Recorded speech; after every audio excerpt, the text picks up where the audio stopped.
Okay, so today we'll be reading about the chapter 2, that is microorganism. ठीक है, like हम लोग क्या देखते हैं हमारे सराउंडिंग्स में, हमारे इकोसिस्टम में हम लोग क्या देखते हैं, बहुत सारे बड़े बड़े ऑर्गेनिज्म है, there are different different kinds of organisms है। तो when we see in our surrounding, हमें अपने सराउंडिंग में क्या दिखता है, बहुत सारे ऑर्गेनिज्म, बहुत सारे ऐसे फीचर्स दिखते हैं, there biotic factors, abiotic factors, तो अलग अलग टाइप ऑफ हमें सारे चीज दिखते हैं। ठीक है, biotic components of living organism दिखते हैं, एबायोटिक कंपोनेंट्स दिखता है, बायोटिक के अंदर में भी प्लांट्स दिखते हैं, एनिमल्स दिखते हैं, वेरियस ऑर्गेनिज्म दिखते हैं। लेकिन कुछ ऐसे ऑर्गेनिज्म होते हैं जो हमारे अगल बगल सराउंडिंग में प्रेजेंट तो है, लेकिन हमें वो दिखते नहीं है, और वो हमारे सराउंडिंग्स में ही नहीं प्रेजेंट है, बल्कि वो हमारे बॉडी के अंदर भी प्रेजेंट होते हैं, लेकिन वो हमें दिखते नहीं है। तो अब उन ऑर्गेनिज्म को हम लोग देखने के लिए क्या यूज करते हैं, उन ऑर्गेनिज्म को देखने के लिए हम लोग माइक्रोस्कोप का यूज करते हैं। ओके, और माइक्रोस्कोप से हम लोग जो छोटे से छोटे भी ऑर्गेनिज्म है ना, उन्हें हम देख सकते हैं। ठीक है, तो माइक्रो ऑर्गेनिज्म जो है वो किस चीज से दिख सकता है, तो वो हमें छोटे से मीन्स वो हमें माइक्रोस्कोप से दिख सकता है। और जो माइक्रो ऑर्गेनिज्म होते हैं वो हर जगह प्रेजेंट होते हैं। माइक्रो ऑर्गेनिज्म ही एक टाइनी ऑर्गेनिज्म होते हैं। ठीक है, टाइनी ऑर्गेनिज्म है, और ये हर जगह प्रेजेंट होते हैं, वाटर में, सॉइल में, हमारे बॉडी के अंदर, हमारे एयर में, हमारे सराउंडिंग्स में, हर जगह प्रेजेंट होते हैं। लेकिन ये कभी भी नेकेड आइज से दिखते नहीं है। ठीक है, हमारा जो नॉर्मल आई होता है उससे ये नहीं दिख सकते हैं। क्यों? क्योंकि ये बहुत ही छोटे होते हैं। और वैसे ऑर्गेनिज्म जो हमें नेकेड आई से नहीं दिख सकते हैं, जो सिर्फ और सिर्फ माइक्रो ऑर्गेनिज्म से सॉरी माइक्रोस्कोप से दिख सकते हैं, उन्हें हम माइक्रो ऑर्गेनिज्म बोलते हैं, या फिर उन्हें ही हम माइक्रोब्स बोलते हैं। ये दोनों टर्म याद रखिएगा। व्हाट इज माइक्रो ऑर्गेनिज्म या माइक्रोब्स अगर रहे तो सिंपल है कि वो वैसा ऑर्गेनिज्म जो नेकेड आइज से ना दिख सके, जो सिर्फ और सिर्फ हमें माइक्रोस्कोप से दिख सके, वो या तो माइक्रो ऑर्गेनिज्म बोला जाता है, या फिर वो माइक्रोब्स बोला जाता है। ठीक है, तो organism that are so small they can not be seen, they can only be seen through a microscope and they can not be seen through a naked eyes, that's called the micro organism. And ये जो organism है, ये जो micro organism है, ये हमारे life पर बहुत ही ज्यादा इम्पैक्ट क्रिएट करता है। ठीक है, ये डिजीज लाता है, कुछ क्योर करते हैं। ठीक है, माइक्रो ऑर्गेनिज्म सिर्फ ऐसा नहीं है कि सिर्फ डिजीज ही लाते हैं, बहुत सारे माइक्रो ऑर्गेनिज्म ऐसे हैं जो क्योर भी करते हैं हमें। ठीक है, उनका क्योर में भी यूज होता है, उनको खाने में यूज होता है, उनका बहुत अलग अलग फैक्टर्स में यूज होता है। तो जो माइक्रो ऑर्गेनिज्म है, इनका ये अगर डिजीज स्प्रेड कर रहे हैं तो ये हमारे लिए बहुत ही ज्यादा बैड इफेक्ट लाएंगे।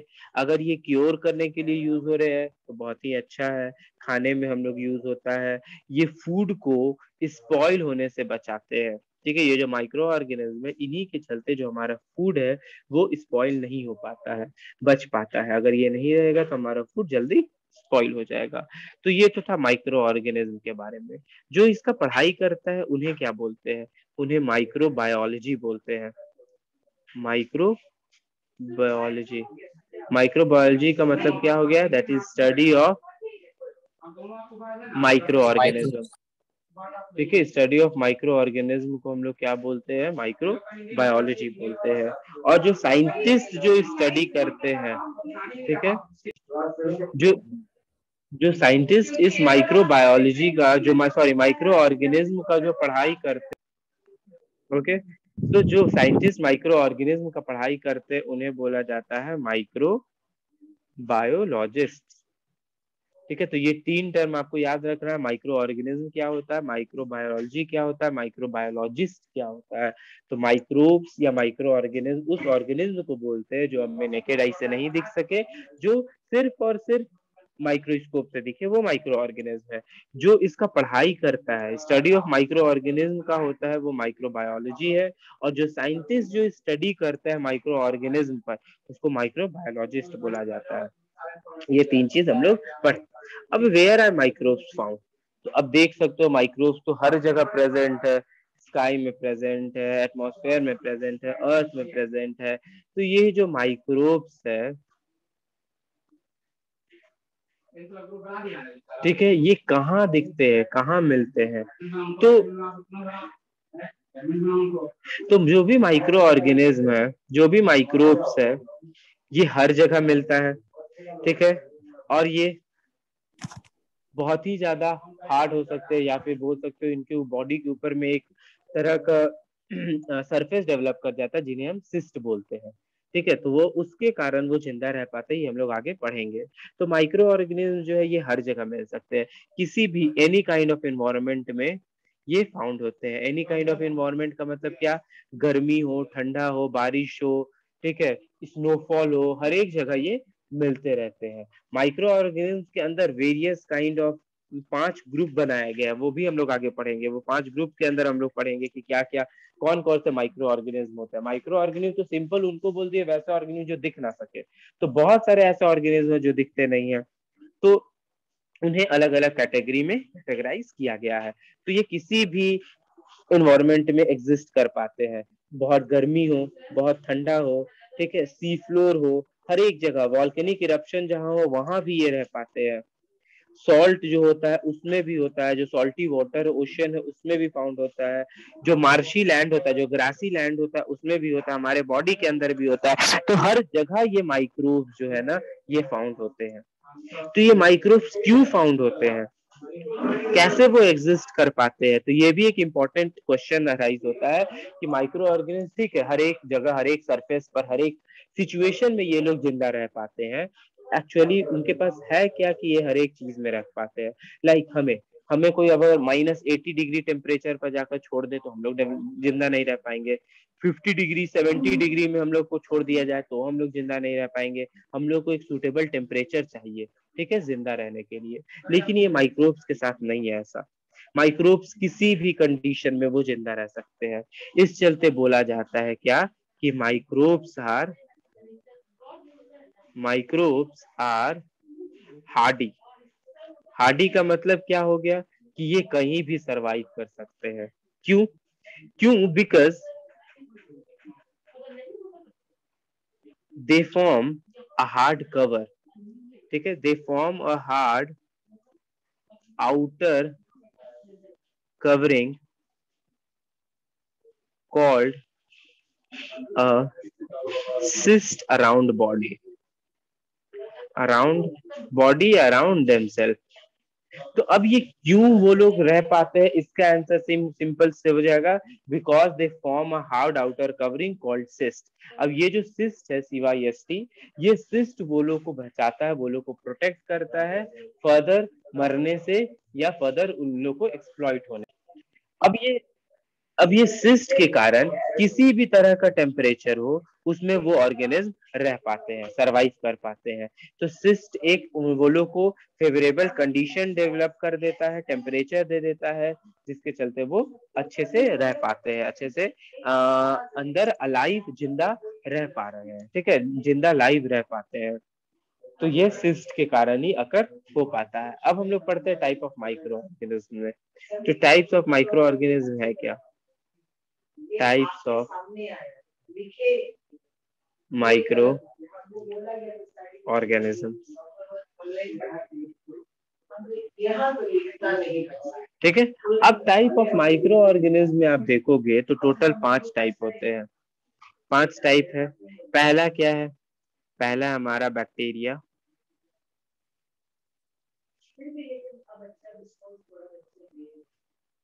सेकंड है आपका एल्गे, थर्ड है प्रोटोजोआ,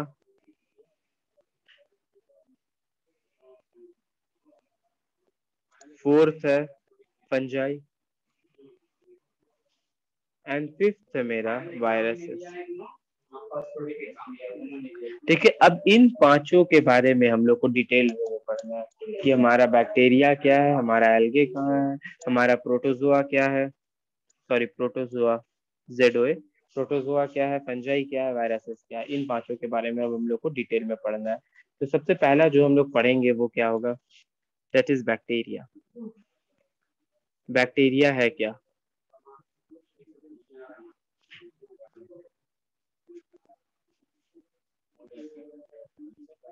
ओके, तो बैक्टीरिया मेरा क्या है, तो ये एक, अगर देखोगे तो ये एक सिंपल यूनिसेल्यूलर, यूनिसेल्यूलर पता ही है, सिंगल सेल से बना हुआ लिविंग थिंग है, याद रखिएगा ये लिविंग, ठीक है, ऐसे सारे लिविंग है, तो ये एक सिंपल यूनिसेल्यूलर लिविंग ऑर्गेनिज्म है। ओके, ये मिलता कहाँ है, तो हर जगह, एयर, वाटर, सॉइल, बॉडीज, ठीक है, तो हर जगह ये मिलता है, ठीक है। And they grow and multiply very fast, ये जो बैक्टीरिया है ये ग्रो करते जाता है और मल्टीप्लाई करते जा रहा है। एक बैक्टीरिया से आप देखोगे, एक बैक्टीरिया ग्रो हुआ, ये डिवाइड हुआ, दो बन गया, दो से चार बन गया, तो ऐसे ये स्क्वायर के मल्टीपल्स में ये बनते जाता है। एक था, एक से दो हुआ, दो से चार हुआ, चार से 16 हुआ, 16 से 256 हुआ, तो ऐसे कर कर कोई बैक्टीरिया बढ़ जाता है। लाइक आपका जो वायरस है ये भी सेम तरीका से बढ़ता है। क्यों बोला जाता है कि अगर कोरोना एक भी इन्फेक्टेड, अगर कोरोना वायरस आपके बॉडी में गया तो वो इन पूरे बॉडी को इन्फेक्ट करता है, सिंपल बिकॉज क्यों, वो इतने स्पीड से बढ़ता है। एक से दो हुआ, दो से चार हुआ, चार से वो 16 हो जाता है, 16 से 256 होगा, 256 से वो कितना हजार हो जाएगा। तो ये बढ़ते जा रहा है, ये मल्टी सेल्यूलर ऑर्गेनिज्म है, इसके चलते ये एक बहुत ही ज्यादा मीन्स यू कैन से कि अगर डिजीज फैला रहा है तो ये बहुत ही ज्यादा इम्पैक्ट करेगा हमारे लाइफ को। अगर ये हमारे फ्रेंडली है तो वो अच्छा है, ठीक है। एंड एक बैक्टीरिया, दो बैक्टीरिया में लाइक इस जो ड्यूरेशन है इसको चेंज करने का, ये अराउंड 10 to 30 मिनट होता है। 10 to 30 मिनट के अंदर में एक बैक्टीरिया वो रिप्रोड्यूस होकर, डिवाइड होकर दो बैक्टीरिया में कन्वर्ट हो जाता है, ठीक है। लाइक आपके बुक में एग्जाम्पल दिया हुआ है कि अगर आप एक गार्डन सॉइल, थोड़ा सा 1 ग्राम जब गार्डन सॉइल आप लोगे, तो 1 ग्राम गार्डन सॉइल में अप्रोक्स 25 × 10⁸ बैक्टीरिया प्रेजेंट होते हैं, इतने बैक्टीरिया प्रेजेंट होते हैं, समझ जाओ, बस 1 ग्राम में, गार्डन सॉइल में। तो अगर पूरा गार्डन देखा जाए तो कितना होगा, तो इसका मतलब तो हमारे बॉडी को, अगर हम लोग खेल रहे हैं या फिर जो फार्मर्स काम कर रहे हैं, तो उनको तो हर समय डिजीज होना चाहिए, लेकिन हर बैक्टीरिया खराब नहीं होता है, ठीक है। देयर आर 5% जो होते हैं ना माइक्रो ऑर्गेनिज्म, वो खराब होते हैं, 95% माइक्रो ऑर्गेनिज्म बहुत अच्छे होते हैं, जो हमारे इको फ्रेंडली है, जो हमें हेल्प करते हैं। जो भी हमारे अंदर वैक्सीन डाला जाता है, जो मेडिसिन खाते हैं, जो हम लोग इडली डोसा ब्रेड ये सब सारा जो खाते हैं, जो आप कर्ड खाते हो, ये सब सारे चीज में यही माइक्रो ऑर्गेनिज्म प्रेजेंट होते हैं। और वही 95 माइक्रो ऑर्गेनिज्म जो हमारे बॉडी के लिए अच्छे होते हैं वही प्रेजेंट होते हैं। ओके, तो अब ये जो हम बैक्टीरिया है वो भी 3 तरह का है, ये शेप के फॉर्म में डिवाइडेड है। जो हमारा बैक्टीरिया है ये शेप के बेसिस पर, शेप्स के बेसिस पर 3 पार्ट में डिवाइडेड है। पहला होता है रॉड शेप। अब रॉड शेप को हम लोग बोलते हैं बैसिली, ठीक है, याद रखिएगा, BACCILI, BACILLI, बैसिली बोल दिए रॉड शेप वाले को। अब आता है सेकेंड है स्फेरिकल शेप। स्फेरिकल शेप वाले को, जो स्फेयर शेप का होता है, उसे हम बोलते हैं कॉकी। एंड जो लास्ट हमारा है, जो स्पाइरल शेप का है, इसे बोलते हैं हम, दैट इज स्पाइरेला, ठीक है। ये शेप के चलते इनका नाम रखा गया है bacilli, cocky and spiral shape, spirilla, ठीक है। ये हम लोग अभी देखते हैं इमेज के फॉर्म। ओके, सो ये आपका 3 अलग अलग टाइप के बैक्टीरियाज है, ठीक है, जो प्रेजेंट होते हैं शेप पर। तो आप देख सकते हो पहला रॉड शेप का है, ठीक है, तो ये रॉड शेप का आपको दिख रहा है, ये बैसिली है। दूसरा कॉकी है, जो स्फेरिकल शेप, स्फेरिकल मतलब क्या, गोला गोला, तो आप देख सकते हो ये सर्कल शेप का है, तो ये आपका कॉकी हो गया। एंड थर्ड जो है वो स्पाइरल शेप, स्पाइरल शेप मतलब इस शेप में है, तो देख सकते हो ये इस शेप में है, ऐसे ऐसे, तो इस चलते ये क्या हो गया, स्पाइरेला हो गया। तो ये 3 शेप के बेसिस पे हमारा बैक्टीरिया जो है वो डिवाइडेड होता है। ओके, उसके बाद हमारा नेक्स्ट आता है नेक्स्ट जो है वो है एल्गे। फर्स्ट बैक्टीरिया हम लोग पढ़े थे, सेकंड इज एल्गे। एल्गे का क्या क्या कंडीशन है, तो हम लोग पढ़े थे वो यूनिसेलुलर लिविंग थिंग है। ठीक है, तो ये याद रखिएगा, अगर कभी भी पूछे कि एल्गे क्या है, तो ये प्लांट लाइक ऑर्गेनिज्म है।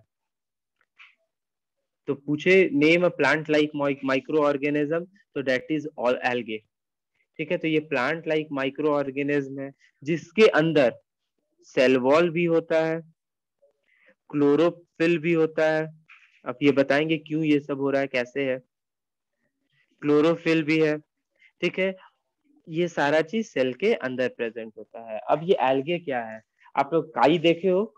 ठीक है, जब बारिश के सीजन में या जहां पर भी आपका बहुत ज्यादा पानी हर समय रहता है, तो वहां पर एक ग्रीन कलर का सब्सटेंस डेवलप कर जाता है। ठीक है, तो उसे हम क्या बोलते हैं, काई बोलते हैं। तो ये जो काई है ना, ये हमारा एल्गे ही होता है।